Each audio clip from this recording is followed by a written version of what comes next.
பாடம் ஆரம்பிக்கிறதுக்கு முன்னாடி நம்ம துவா ஓதிக்கலாம். ரப்பி ஷ்ரஹ் லி சத்ரி வயஸ்ஸிர் லி அம்ரி வஹ்லுல் உக்தத்தம் மின் லிசானி யஃப்கஹு கௌலி ரப்பி ஜித்னி இல்மா ரப்பி ஜித்னி இல்மா ரப்பி ஜித்னி இல்மா.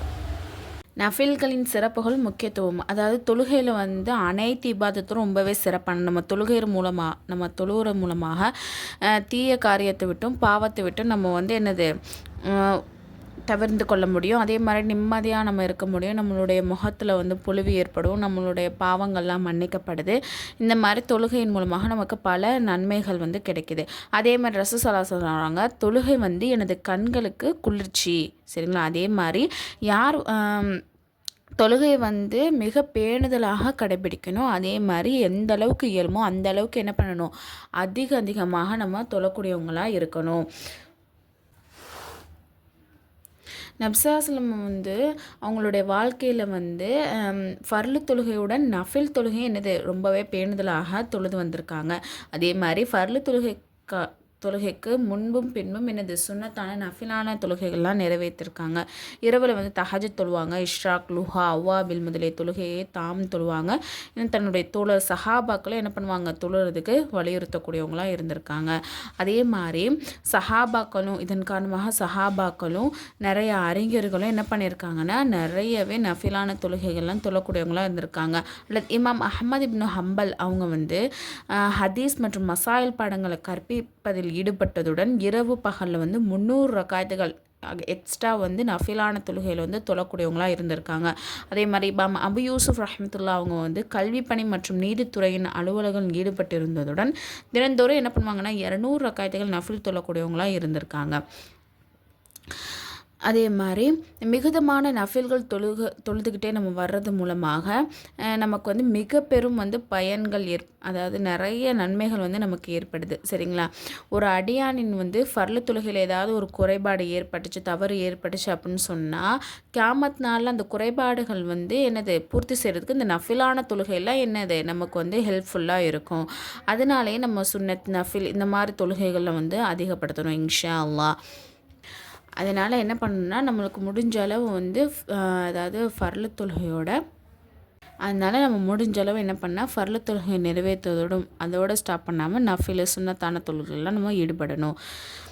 இந்த பாடத்தோட கொஸ்டின் தொழுகையின் சில பயன்களை கூறுக. இமாம் அஹ்மத் இப்னு ஹம்பல் ரஹ்மத்துல்லாஹ் அவர்கள் தினந்தோறும் எத்தனை நஃபில் ரக்காயத்துகளை தொழுது வந்தார்கள்? ஃபர்லுகளில் உள்ள குறைகளை கியாமத் நாள் எந்த இபாதத்துக்களை கொண்டு பூர்த்தி செய்யப்படும்? அடுத்து நம்ம ஃபர்லு தொழுகைக்கு முன் சுன்னத், பின் சுன்னத் இதெல்லாம் எத்தனை தொழுகணும், நஃபிலான வணக்கங்கள்னு சொல்லிட்டு ஒரு பாக்ஸ் கொடுத்துருக்காங்க. அதை நீங்கள் கவனிச்சுக்கோங்க. இப்போ ஃபர்லு தொழுகையில் மொத்தம் 4 ரக்காயத்து இருக்குது. சரிங்களா? அதில் சுன்னத் முஅக்கதா முன் சுன்னத்து 2, ஃபர்லு 2. ஓகேங்களா? லுஹருக்கு மொத்தம் 12. அதில் லுஹர் மொத்தம் 12. அதில் முன் சுன்னத் 4, ஃபர்லு 4, பின் சுன்னத் 2, நஃபில் 2. அசருக்கு மொத்தம் 8 ரக்காயத்து, முன் சுன்னத் 2, அதாவது கயிறு முஅக்கதா இது நிறைவேற்றவும் செய்யலாம், தொழுகாமலும் இருக்கலாம். அது ஒன்றும் தப்பு கிடையாது. சரிங்களா? அதான் கயிறு முஅக்கதா. ஃபர்லு 4. அப்புறம் மஹரிபில் மொத்தம் 7, அதாவது ஃபர்லு 3, பின் சுன்னத் 2, நஃபில் 2. இஷா மொத்தம் 17, முன் சுன்னத் கயிறு முஅக்கதா 2, ஃபர்லு 4, பின் சுன்னத் 2, நஃபில் 2, வித்ரு 3, அதுக்கப்புறம் நஃபில் ஒரு 2. சரிங்களா? அதே மாதிரி ஃபர்லான தொழுகைக்கு அதாவது ஒரு ஹதீஸில் வருது, எவர் ஃபர்லு அல்லாமல் ஃபர்லு தொழுகை தவிர்த்து யார் சுன்னத்தான தொழுகை 12 ரக்காயத்தை தொழுகிறாங்களோ அவங்களுக்கு சொர்க்கத்தில் ஒரு மாளிகை கட்டப்படும். அது என்னென்னா லுஹருக்கு முன்னாடி 4 ரக்காயத், லுஹருக்கு பின்னாடி 2 ரக்காயத், அதே மாதிரி சுபுவுக்கு முன் சுன்னத் 2, மஹரிபுக்கு பின்னாடி 2 ரக்காயத்து, அப்புறம் இஷாவுக்கு பின்னாடி 2 ரக்காயத். சரிங்களா? இது எல்லாமே சேர்த்தா 12 ரக்காயத்து வரும். யார் இந்த ஃபர்லை தவிர்த்து இந்த 12 ரக்காயத் தொழுகிறாங்களோ அவங்களுக்கு என்னது சொர்க்கத்தில் ஒரு மாளிகை கட்டப்படும். அதே மாதிரி அசர் முன்னாடி 4 ரக்காயத் சுன்னத் தொழுது வருவதற்காக அண்ணன் நபி ஸல்லல்லாஹு அலைஹி இவ்வாறு துவா செஞ்சுருக்காங்க. அதாவது என்னென்னா, யார் அசர் தொழுகைக்கு முன் 4 ரக்காயத் சுன்னத் தொழுவாரோ அவர் மீது அல்லாஹ் என்ன பண்ண மாட்டோம், ரஹ்மத் செய்வானாக. இந்த பாடத்துடைய கொஸ்டின் என்ன அப்படின்னு சொன்னால், ஃபர்லு தொழுகைக்கு முன்பும் பின்பும் தொழப்படும் சுன்னத்துகளின் சிறப்புகளை கூறுக. அசர் முன் சுன்னத் தொழுபவருக்கு நபியவர்கள் என்ன துவா செய்தார்கள்? அடுத்த பாடம் ஃபர்லு தொழுகைக்கும் பின் நஃபில்களின் சிறப்பு. ஃபர்லு தொழுகைக்கு பின்னாடி நம்ம நஃபில் தொழுகிறோம் இல்லையா, அதுக்குள்ளே சிறப்பு என்ன அப்படின்னு சொன்னால், ஹதீஸ்களை வந்து பெரும் சிறப்புகள் வந்து இந்த தொழுகைக்கு கூறப்பட்டிருக்கு. கைபர் வெற்றி கொள்ளப்பட்ட சமயத்தில் வந்து ஒரு சஹாபி வந்து நப்சாஸ்லமிட்டு வந்து யாரை சொல்லலாம், இன்றைய வியாபாரத்தில் வந்து எல்லோரையும் விட அதிகமாக எனக்கு தான் என்னது லாபம் கிடச்சிருக்கு. அதை சொன்னோன்னே நபி அவர்கள் வந்து ரொம்பவே ஆச்சரியப்படுத்தணும், எவ்வளோ லாபம் கிடச்சிச்சு அப்படின்னு கேட்குறாங்க. அதுக்கு வந்து அவங்க சொல்கிறாங்க 300 ஊக்கியா வெள்ளி, அதாவது 3000 வெள்ளி, சரிங்களா என்று பதில் சொல்கிறாங்க. உடனே நபி அவர்கள் வந்து சிறந்த லாபத்தை அடையக்கூடிய ஒரு நபரை பற்றி நான் உனக்கு சொல்லட்டுமா அப்படின்னு கேட்குறாங்க.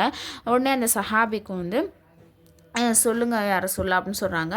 அது என்ன லாபம்னு எனக்கு சொல்லுங்கள் அப்படின்னு கேட்கும்போது ரசூலுல்லாஹ் சொல்கிறாங்க, யார் வந்து ஃபர்லு தொழுகைக்கு பின் 2 ரக்காத் நஃபில் தொழுவாங்களோ அவங்க தான் என்னது எல்லாரும் விட என்ன சொல்கிறதுனா லாபம் அடைஞ்சவங்க அப்படின்னு சொல்கிறாங்க, சரிங்களா. அதாவது எல்லா லாபத்தையும் விட சிறந்த லாபம் அடைஞ்சவங்க அவங்க தான் அப்படின்னு சொல்கிறாங்க. நஃபில்களை சேகரிப்பதில் எளிய முறை என்ன அப்படின்னா, ஃபர்லு தொழுகைக்கு பின் நஃபில் தொழும் பழக்கத்தை வந்து உண்டாக்கிக்கிட்டே நம்ம வரணும். அதாவது ஃபர்லு தொழுகைக்காக நமது வேலை வெட்டிகள்லாம் ஒதுக்கி வச்சுட்டு உள்ள செஞ்சுட்டு ஃபர்லு தொழுகிறோம் இல்லையா, அதோடையே சேர்த்து ஒரு 2 ரக்காயத்தை நஃபில் தொழுதுட்டு பழகணும். குறுகிய நேரத்தில் நமது நஃபில்களையும் இருப்பு அதிகரித்து விடும். அதாவது நம்ம இப்படி ஃபர்லு தொழுகைக்கு பின்னாடி நம்ம நஃபில் தொழு ஆரம்பிச்சிட்டோம் அப்படின்னு சொன்னால் அப்புறம் வந்து நம்மளுக்கு கிடைக்கிற டயத்தில், நம்ம சும்மா இருக்கிற டயத்தில், இந்த மாதிரி நேரத்தில் நம்ம என்ன இந்த நஃபிலான தொழக்கூடியவங்களாம் நம்ம ஆயிடலாம். சட்டம்: ஒரு பெண் சுன்னத் நஃபில் தொழுகை தொழ ஆரம்பித்து ஏதோ ஒரு காரணத்திற்காக இடையிலே தொழுகையை வந்து முறித்து விட்டால் அத்தொழுகை வந்து என்னது திருப்பி தொழுவது வாஜிபாகும், சரிங்களா. இந்த படத்துடைய கொஸ்டின் வந்து ஃபர்லு தொழுகைக்கு பின் நஃபில் தொழுவதன் சிறப்பை பற்றிய ஹதீஸில் என்ன வந்துள்ளது, நஃபில் தொழுகையை முறித்து விட்டால் அதன் சட்டம் என்ன. அதாவது ஒருத்தவங்க கண்டினியூவாக இந்த சுன்னத் நஃபிலாம் தொழுதுகிட்டு வராங்க, அவங்க இடையிலேயே தொழுகையை வந்து முடிச்சிட்டாங்கன்னு சொன்னால் திரும்பவும் அந்த தொழுகையை வந்து தொழுகணும், அதான் சட்டம், சரிங்களா. அடுத்தது வந்து இஷ்ராக் தொழுகை. இஷ்ராக் தொழுகை நம்ம எப்போ தொழுகணும் அப்படின்னு சொன்னால், சூரியன் உதிச்சு சில நிமிடத்துக்கு பிறகு இந்த தொழுகை வந்து நம்ம தொழணும். அதாவது சூரியன் உதித்து 20 நிமிடங்களுக்கு பிறகு இஷ்ராக் நேரம் ஆரம்பமாயிரும். மேலும் பகலின் 4 ஒரு பகுதி கடக்கும் வரை இஷ்ராக் நேரம் தரைப்பட்டிருக்கும். இதோடைய சிறப்பு என்ன அப்படின்னா, அனஸ் ரலியல்லாஹு அன்ஹு வந்து அறிவிக்கிறாங்க, யார் வந்து ஃபஜ்ர் தொழுகையை ஜமாத்துன்னு தொழுதுட்டு சூரியன் உதிக்கும் வரை அங்கே இருந்து திக்ரு தஸ்பீலாம் ஈடுபட்டுட்டு பிறகு 2 ரக்காத் நஃபில் தொழுகிறாங்களோ அவருக்கு வந்து என்னது ஹஜ் உம்ரா செய்த நன்மை வந்து கிடைக்கும். ஹதீஸில் வருது, ஆதமுடைய மகனே, நீ பகலின் ஆரம்ப பகுதியில் எனக்காக 4 ரக்காத் தொழுது வருவாயாக.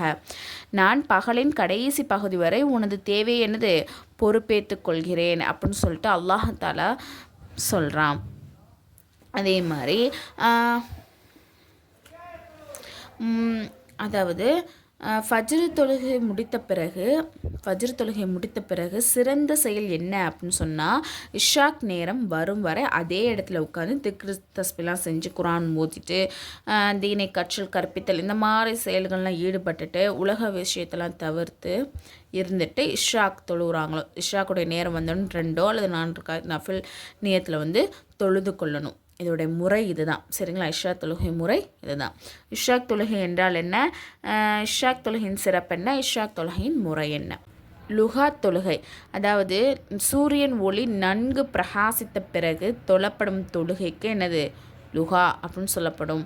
இதோடைய நேரம் வந்து லுஹாவுடைய சிறந்த நேரம் என்ன அப்படின்னு சொன்னால், பகலில் 4 ஒரு பகுதி கடந்த பிறகிலிருந்து சூரியன் உச்சம் வரை உள்ள நேரமாகும்.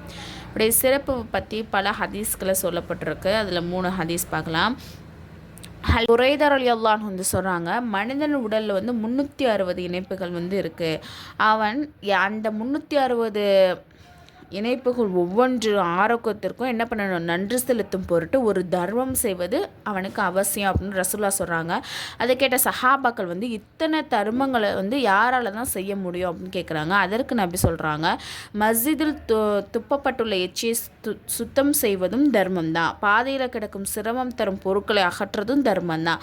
அப்படி இதற்கு வாய்ப்பு கிடைக்கல அப்படின்னு சொன்னால் 2 ரக்காத் லுஹா தொழுவது இந்த அனைத்து தர்மத்திற்கு பகரமாகவும் ஆகிடும் அப்படின்னு சொல்கிறாங்க. அதே மாதிரி நப்சாசன் சொல்கிறாங்க, யார் வந்து லுகா தொழுகை 2 ரக்காய் தொழுகதை வந்து வழக்கமாக்கி கொள்கிறாங்களோ அவங்களுடைய அனைத்து பாவங்களும் என்னது மன்னிக்கப்பட்டு விடுகிறது. அவனது பாவங்கள் வந்து கடலை நுரையளவு இருந்தாலும் சரிதான். நப்சாசன் சொல்கிறாங்க, யார் வந்து லுகாவின் வந்து 2 ரக்காயத்தை தொழுகிறாங்களோ அவங்க அல்லாஹ்வை வணங்காமல் இருக்கும் மறதியாளர்கள் கூட்டத்தில் வந்து என்னது கணிக்கப்பட மாட்டாங்க. எவர் வந்து லுகாவுடைய 4 ரக்காயத்தை தொழுகிறாங்களோ அவர் வந்து அல்லாஹுக்கு வழிபட்டோரின் கூட்டத்தில் வந்து எழுதப்படுவாங்க. மேலும் எவர் 6 ரக்காய் தொழுவாரோ அவர் அன்றைய காரியத்தில் வந்து என்னது அன்றைய காரியத்திலலாம் உதவி செய்யப்படுவார். மேலும் எவர் 8 ரக்காய் தொழுகிறாங்களோ அவங்க அல்லாஹ் தாலா வணக்கசாலிகள் கூட்டத்தில் என்னது எழுதி விடுகிறார். இன்னும் எவர் 12 ரக்காய் தொழுகிறாங்களோ அவங்களுக்காக அல்லாஹ் சொர்க்கத்தில் ஒரு மாளிகையை வந்து எழுப்புறான். இரவு பகலாக அல்லாஹ் தாலா தனது அடியார்கள் மீது கருணை உபகாரம் செய்து கொண்டே என்னது இருந்துகிட்டே இருக்கான். அதில் மிகப்பெரிய உபகாரம் என்ன அப்படின்னு சொன்னால் அடியானுக்கு தன்னை திக்ரு செய்யும் வாய்ப்பே வணங்குறது தான். வழிமுறை, அதாவது தொழுகிற முறை என்ன அப்படின்னு சொன்னால் லுகா தொழுகையின் குறைந்தபட்சம் 2 ரக்காயத்து வந்து தொழுகலாம், அதிகபட்சம் 12 ரக்காயத்து வரை தொழுகலாம்.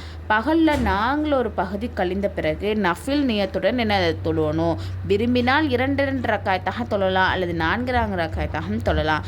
2க்கும் எனது அனுமதி இருக்குது. இந்த பாடத்துடைய கொஸ்டின், லுகா தொழுகை என்றால் என்ன, அதை எப்பொழுது தொழ வேண்டும், லுகா தொழுகையின் சிறப்பென்ன, லுகா தொழுகை முறை என்ன. அவ்வாவில் தொழுகை, அதாவது நஃபில் தொழுகையின் அவ்வாவில் தொழுகையும் ஒன்று. நஃபில் தொழுகையில் தான் எனது அவ்வாவில் தொழுகையும் ஒன்றா இருக்குது.